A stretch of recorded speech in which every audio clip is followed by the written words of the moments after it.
15वीं शताब्दी में एक राजा द्वारा शुरू की गई एक छोटी सी घटना कैसे भविष्य में न केवल मणिपुर को बल्कि इस राज्य की औरतों के जीवन पर क्या प्रभाव डालेगी, शायद ही किसी ने इस बात का अंदाजा लगाया होगा।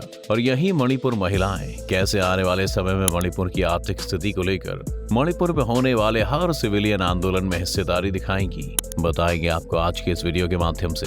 दोस्तों, जब भी हम किसी देश, राज्य या फिर शहर घूमने जाते हैं तो वहाँ की प्रसिद्ध मार्केट जरूर घूमते हैं। मणिपुर की सबसे फेमस मार्केट यानी कि बाजार की बात की जाए तो ये है ख्वाराम बंद बाजार, जिसे ईमा मार्केट या मदर्स मार्केट के नाम से भी जाना जाता है। आप सोच रहे होंगे कि हम तो आपको मणिपुर की औरतों के बारे में बताने जा रहे थे, बाजार कहाँ ले आए? तो दोस्तों, आप बस बने रहिए, आपको पता चलेगा कि इस बाजार के बनने के पीछे की कहानी 500 साल पहले की है। जी हाँ, सही सुना आपने, 500 साल पहले की।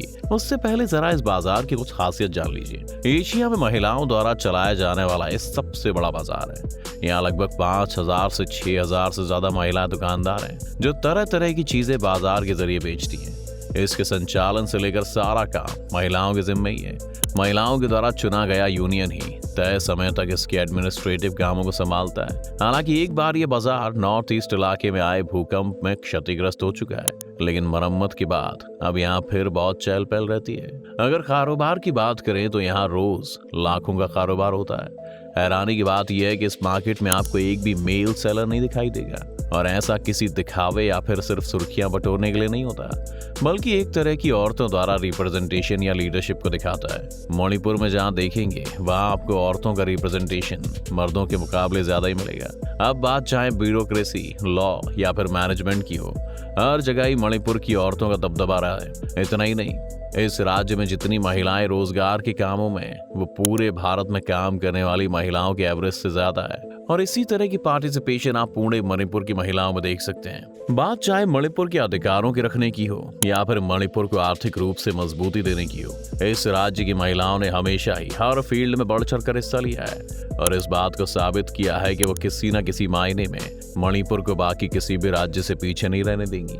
अब आते हैं कि आखिर ऐसा क्या हुआ कि औरतों को मार्केट में उतरकर आगे आना पड़ा और बागडोर को हाथों में संभालना पड़ा। तो दोस्तों, हमने आपको वीडियो की शुरुआत में बताया था कि इसके पीछे की कहानी 500 साल पहले की है। कहानी शुरू होती है खगेम्बा से, जो मणिपुर के राजा बने थे 15वीं सेंचुरी में। जिस समय खगेम्बा मणिपुर के राजा बने, उस समय मणिपुर चारों तरफ से घिरा हुआ राज्य था और उसकी सीमाएं अलग अलग दुश्मनों जैसे कि अहोम, बर्मीज, मुगल और जिंग एम्पायर से घिरी हुई थी, जिसके चलते राजा को दिन रात ये डर सताने लगा कि अगर उन्होंने जल्दी इसके लिए कोई सोल्यूशन नहीं निकाला तो मणिपुर को बचाना मुश्किल हो जाएगा। इसके लिए राजा खगेम्बा ने एक रास्ता अपनाया। उन्होंने डिक्लेयर किया कि राज्य में 16 से 60 साल के सभी मर्दों को देश के लिए अपनी सेवाएं देनी होंगी, जिसमें उन्हें एक सैनिक के रूप में देश के लिए सीमाओं पर जाना होगा। बाद में इन्हीं सेना में भर्ते हुए मर्दों को लल्लू पकावा का नाम दिया गया। बस यही वो समय था जब अपने बेटों, पतियों और पिताओं के एब्सेंस में महिलाओं को घर पर रहना पड़ा और घर के गुजर बसर के लिए उन्हें कई तरह के कामकाज भी करने पड़े। इतना ही नहीं, सीमाओं पर गए उनके घर के मर्दों को एक समय के बाद पैसे मिलने भी बंद हो गए और हालात इतने बिगड़ गए कि घर चलाने के लिए महिलाओं को घर से बाहर निकलना पड़ा। धीरे धीरे सभी महिलाएं काम काज के लिए एक जगह इकट्ठा हुई और तब एक मार्केट बन गई। जी हाँ, वही ईमा मार्केट जिसकी बात हमने वीडियो की शुरुआत में की थी। आज ये मार्केट मणिपुर को आर्थिक रूप से मजबूती देने का काम कर रहा है। लेकिन सिर्फ मणिपुर ही नहीं, बल्कि मेघालय और नागालैंड भी ऐसे राज्य हैं जहाँ फीमेल लेबर फोर्स मर्दों के मुकाबले ज्यादा है। लेकिन फिर भी हम क्यों मणिपुर की बात कर रहे हैं? ऐसा क्या खास है मणिपुर में? चलिए जानते हैं। हमने अभी तक देखा कि कैसे औरतें मणिपुर को आर्थिक रूप से आगे बढ़ाने में बढ़ चढ़कर हिस्सा लेती हैं, लेकिन ये सिर्फ उनकी कल्चरल या ट्राइबल सोसाइटी की वजह से नहीं है, बल्कि उनकी एक मजबूरी थी। वही मजबूरी जिससे वो सरवाइव कर पाए, और न केवल सरवाइव कर पाए बल्कि इन औरतों ने हर मुश्किलों का मुंह तोड़ जवाब भी दिया। इसके बाद कई यूनिवर्सिटीज ने मणिपुर की औरतों के बारे में रिसर्च किया और पाया कि खुद को मिले लगातार इस एक्सपोजर से उनके बीच बिना डरे अपनी बात को कहने और खुल के सामने रखने की आदतों का निर्माण होता चला गया।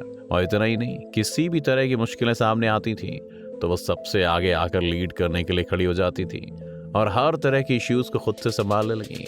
इसी स्टडी का एक बहुत बड़ा उदाहरण इरोम शर्मिला का था, जिन्होंने 16 साल उपवास करके अफ्स्पा के खिलाफ लड़ाई लड़ी बात 2 नवंबर सन 2000 की है, जब उनका यह अभियान इसलिए शुरू हुआ क्योंकि मणिपुर की राजधानी इम्फाल में बस का इंतजार कर रहे 10 लोगों को मालूम में असम राइफल्स के जवानों ने आतंकी समझकर मार दिया था। ये लोग स्टॉप पर बस के इंतजार में खड़े थे। मरने वालों में 2 नेशनल ब्रेवरी अवार्ड विजेता भी थे। इस घटना के बाद इरोम शर्मिला इतना दुखी हुई कि उन्होंने विशेषाधिकार अधिनियम यानी अप्सपा को खत्म करने के लिए भूख हड़ताल शुरू कर दी। सशस्त्र बल अधिनियम यानी अप्सपा एक संसदीय अधिनियम है जो भारतीय सशस्त्र बलों, राज्य और अर्धसैनिक बलों को अशांत क्षेत्रों के रूप में विशेष अधिकार प्रदान करता है। अप्सपा अधिनियम को लागू करने का उद्देश्य अशांत क्षेत्रों में कानून व्यवस्था बनाए रखना है। इरोम शर्मिला की लड़ाई अप्सपा के खिलाफ थी क्योंकि उनका मानना था कि इस कानून का उपयोग करके उनके लोगों के लिए फायदे से ज्यादा ही नुकसानदायक है।